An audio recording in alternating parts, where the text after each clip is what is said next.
Slimehouse TV, and again we're here at HorrorCon UK with the lovely Cassandra Peterson. How are you finding the con so far? Oh, I'm finding it fantastic. I'm thrilled that there's so many Elvira fans here. Awesome. I heard you say yesterday, these are your peeps. These are my peeps, I'm telling you. I mean, when I do the horror cons, it's so much better than the kind of the comic cons or the pop culture cons. What we do on this show is we talk a lot about like acting as an art form and talk about like, specifically the art form of acting. So really? I'm not gonna What's hit you with acting? What's that? Yeah, do you know what I mean? I'm not going to hit you with those questions. It's like when you was filming Elvira in this scene, what did you eat or something? I like to just talk in general about the art form of acting and just performing. What are your earliest memories of wanting to be a performer? My earliest memories were when I was about 3 years old or 4 years old, and I was dancing on a tabletop and singing "How Much Is That Doggy in the Window?" and people were throwing change at me. And that's the moment I go, this is what I want to do. You know, I was the center of attention and I had money coming at me. So that's when that's honestly when I decided I wanted to be in showbiz. And what was the progression from that then? So you decided you wanted to do it. You started out working in doing performances and that kind of thing. How did that span into acting? I started as a dancer, and I did take dancing lessons for many, many years, ballet and tap and modern jazz, and started out as a dancer, a go-go dancer, not exactly in the ballet, go-go dancer, but go-go dancing back then was different. It was like white boots and fringy dresses, you know, but I started as a dancer, went on as a dancer until I was in my mid-20s, which is kind of retirement time for a dancer, unfortunately, and it was like, I've got to kind of, progress from there and get into something else. And I had begun singing a little bit earlier on in my career, so I decided to get more into the singing, and I went in a couple groups, one around Europe, a band called I Latins Ottanta in Italy, and then later in a couple bands in the US, one was called Mama's Boys. And at that time I began doing a little comedy in that act as well.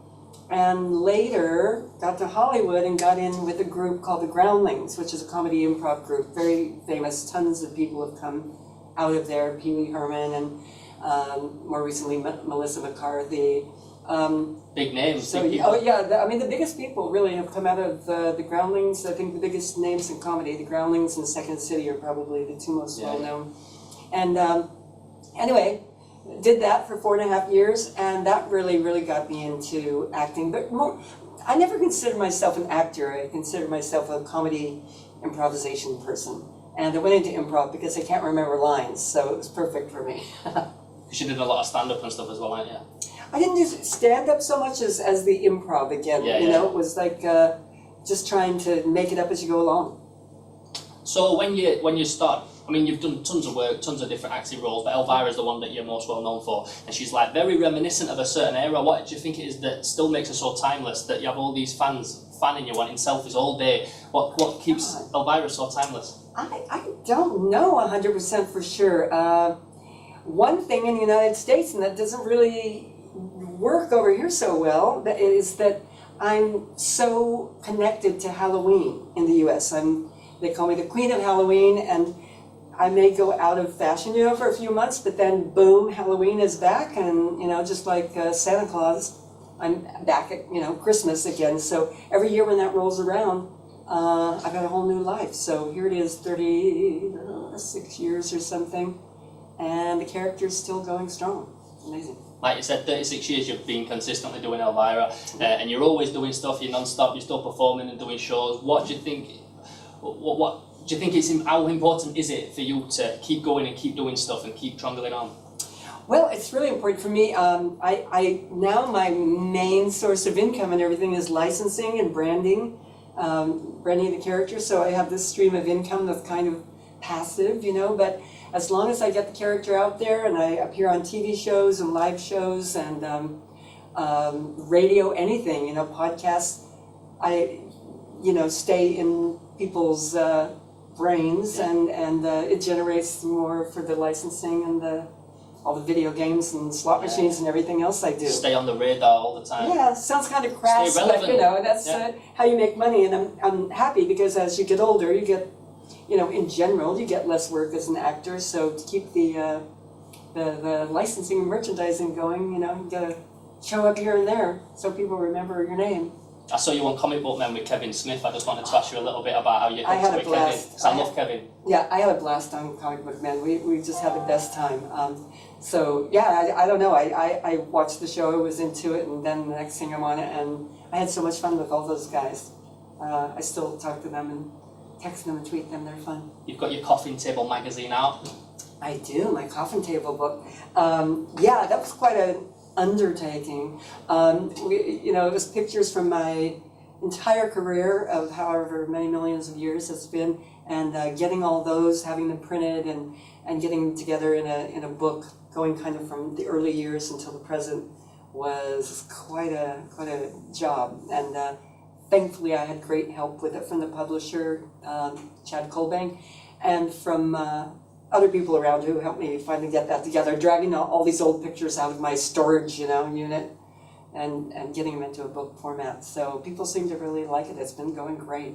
Yeah, they do. Yeah, They seem to love it. There's lots of people all weekends asking me about it, if Yeah. you've got it with you and that kind of thing. Yeah, hopefully it'll be over in Europe where it's distributed, because Yeah, yeah. right now people have to order it from the US and it costs more to ship it than it costs for the book. What we also like to ask whenever we interview anyone that's an artist in any kind of form, any kind of art form, what would your advice be to other people that are wanting to perform, wanting to act, wanting to write and direct and that kind of thing? What would your advice be to them? I have one piece of advice, and this is, you have, okay, this is the ultimate piece of advice. Hang in there. Stay with it. Don't give up.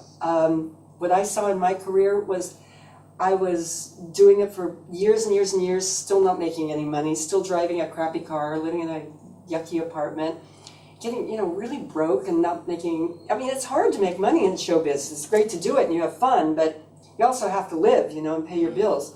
So the main thing is keep hanging in there, because one by one, all my friends, my girlfriends that were working with me kind of dropped off and married lawyers and, went off into this career and that career and got married. And I kept hanging in there until I was 30 years old, which by acting standards is old, sadly, for women. And finally got a gig. And I think it just had to do with, I wasn't more talented than them, I wasn't better looking than them. I just kept doing it and hanging in there and starving, until this part finally came along. So if you're an actor, producer, director, anything, keep at it. Don't give up. Just keep going and put yourself, of course, in the right place to do it, the right, situation in the right city. That makes a big difference, but so that opportunities come to you, but be ready when they come. And just finally, where can we see Elvira next, and where can we keep up to date with everything you've got going on? Well, go to elvira.com. That has everything on there, all my merchandise and list of things I have coming up. I've got new merchandise coming out, slot machine and pinball, that just pinball machine that just came out.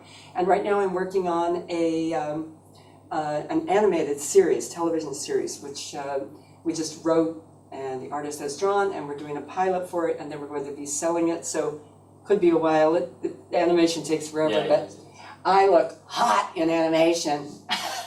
Even much better than I do now.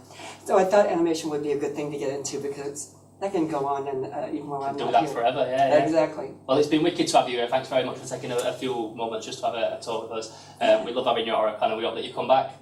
I would absolutely come back, and you, as soon as you learn to speak English, we will do Griefing my accent, she says I can't speak English. It's if you want to watch any of the other interviews that we've got going on, it's www.slimehousetv.com and horrorconventions.co.uk for your tickets for next year's HorrorCon. Cassandra Peterson, Slimehouse TV, we're out.